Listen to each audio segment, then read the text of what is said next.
and welcome to the Mage Tower, kind of, but it's a one-off, so we'll see how it goes. It is Zekvir's question mark difficulty. Launched with a lot of bugs. Apparently it was very easily done if you just let Bran kill it for you, and therefore you didn't have to do anything, and then they fixed that, and then it became practically undoable, and now they've changed it to make it doable.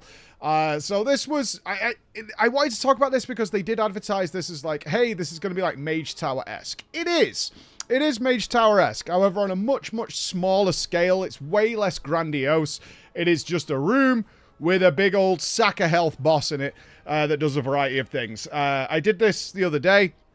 It took me a little longer than I would have liked, and there's good reason for that, actually.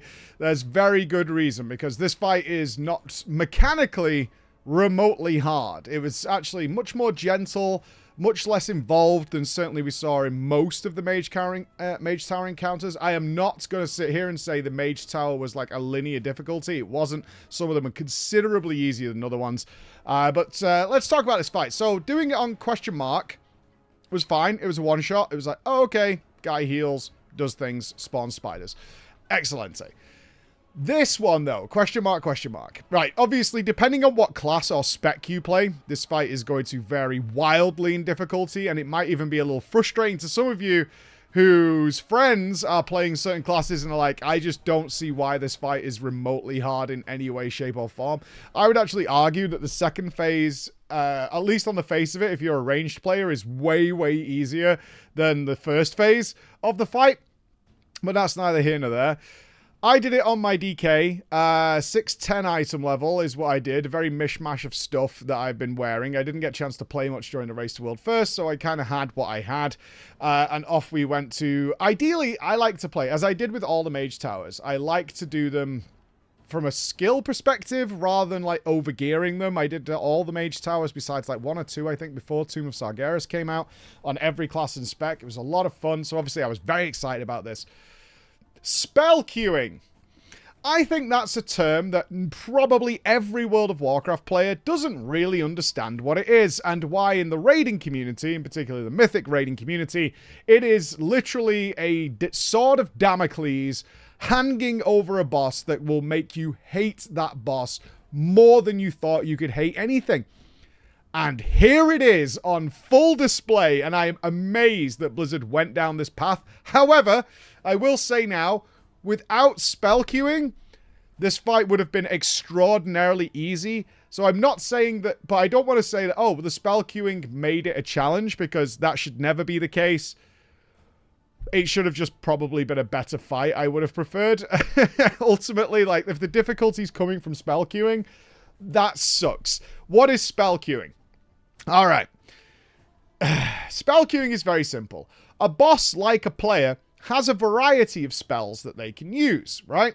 So in Zekvir's case, he can spawn a spider, he can do a claw smash, he can do a frontal grip, he can spawn portals, he can do his roots, his spikes coming out of the ground, he can do all these spells. However, just like a player, these spells have a cooldown. Can't spam them, right? You don't want a boss that's just like spawn spider, spawn spider, spawn spider. So what they do is they give it a cooldown. Spell queuing is when the boss has so many spells that they literally come off cooldown at the same time at some point as other spells. And what happens then is the boss completely starts crapping the bed on terms of what it's going to do next, because it has like a variety, and you can actually see in several shots of me doing this, is that on occasion the boss had like 6 of its abilities waiting to be used. So what happens then? Well, this is spell queuing. It actually has a priority system of what it needs to do sooner rather than later, because they want some things to be on a timer. So spawn spider would be one of those things. Like spawn spider, they want to happen at a regular interval, the same as applying like the damage over time effect to you. I forget what it's called, something spittle. They want that to happen pretty regularly, because it actually works with like Bran's ability to dispel, and if that desyncs too much, then it becomes a problem. So what ends up happening is certain abilities become very low priority. In particular, the death knell for me on my DK was Claw Smash. Claw Smash is a very easy mechanic to avoid. It's just a frontal cone that comes out of the boss, but it is room wide. So what would happen is Claw Smash would be available, and you'd be like, oh, he's going to do Claw Smash next. I can think about that. I can bait it away from, say, the Spider Egg, and then I can go and DPS the Spider Egg without dying, because it one-shots you, right? But because all these other spells are backed up, he just won't do it. He'll just sit on it. And I had him sit on it sometimes for like 50 seconds. Because by the time he had gone through the other priority spells, more of them had come back off cooldown and he would just reuse them and Claw Smash would sit there. Why is that a problem? Well, the location of the egg spawns, from what I can tell, and I tried to maneuver this and manipulate it in some way, is entirely random. Sometimes he'll just drop the egg where he is. And if you're melee, that's great, because you can just cleave it down. However, most of the time, he'll actually spawn it miles away. Why is that a problem? Because Claw Smash is a cone, which means the further away from the boss it is, or you are, the wider and wider the arc gets, to the point that you simply cannot get away from it under any circumstances. You also cannot just not DPS the Spider Egg, because the spider that comes out of it is considerably worse to deal with, has way more HP, will chain stun you into the ground. It can be CC'd, which is great, which I had to do on a few occasions. But eventually you'll just run out. And especially if you've ignored it, it'll have so much HP that it's like equivalent of doing 20% damage to the boss or something. You can't ignore the egg. And so, because of the random nature and how many spiders spawn, you just often ended up in a situation, which I was in, which is like, okay, he's got a Claw Smash here. So I'm trying to bait it away from the egg, because if I run across the room to DPS this egg and he casts Claw Smash, I physically cannot escape it. It's as simple as that. And I'll just die. And that happened over and over again because I had no choice. Sometimes I would kill the egg and he still hadn't cast Claw Smash, and you're like, okay, whatever. Sometimes Bran would take aggro on the ability beforehand, so the boss would like turn away from you and also not move because he's attacking Bran now, and then cast Claw Smash at you. And on occasion, I had him swing the entire room round, and you could see the animation of Claw Smash literally move across the floor and land on you and kill you.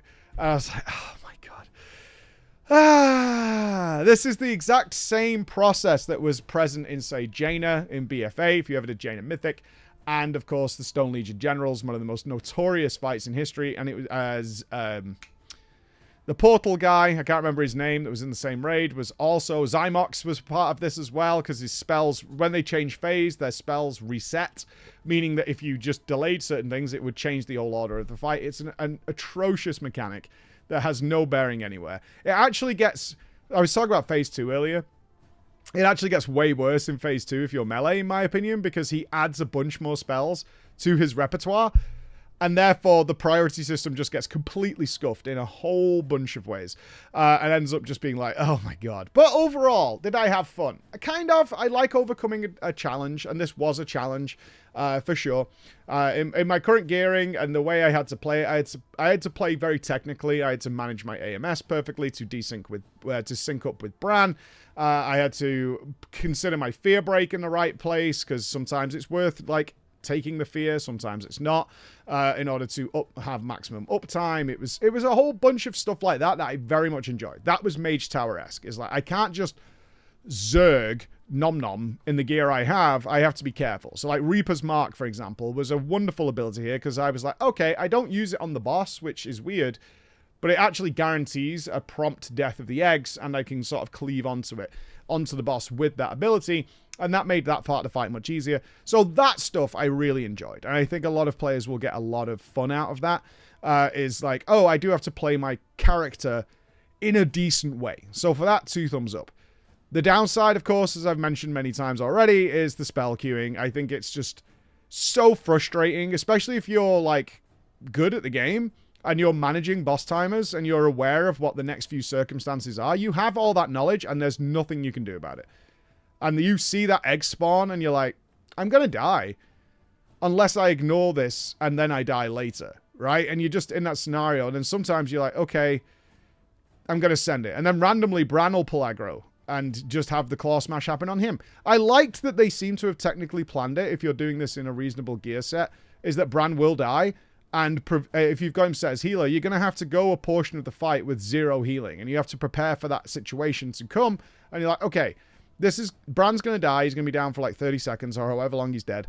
And now I need to be very, very careful. And now I need my defensives definitely to handle the spittle. I either need to immune it or I have to... Interrupting is a big thing as well. Certainly if you only have the one. So I have Mind Freeze. Is that...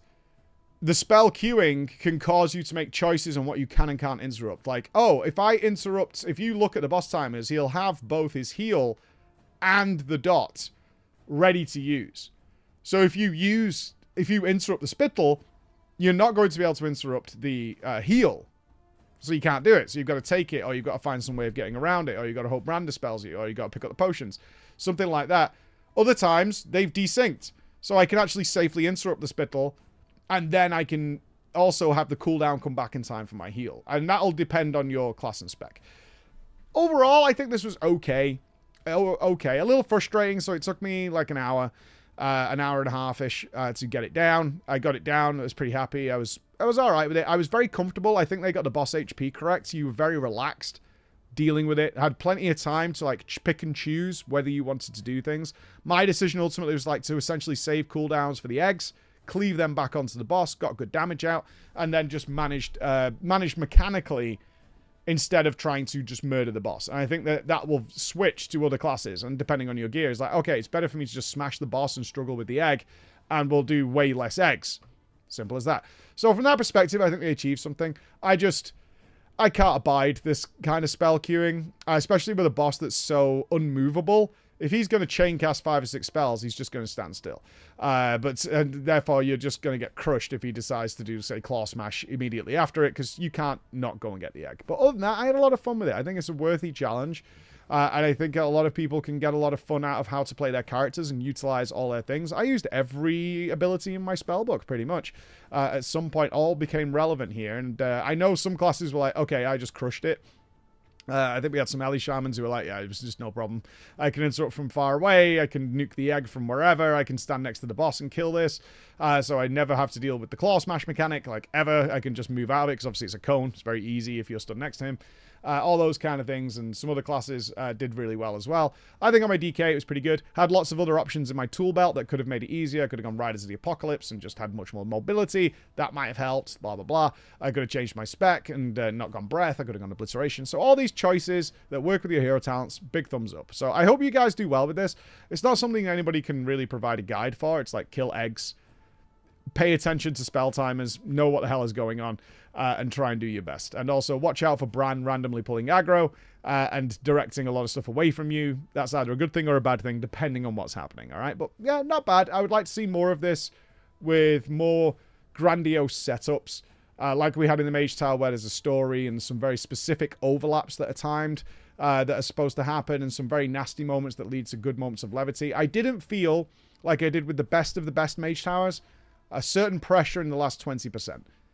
It was the same, right? It's 2 phases that do the same thing, and after the first one, they're desynced anyway, so your randomness is already there. All right, thank you very much for listening. I'll see you again. Bye, guys.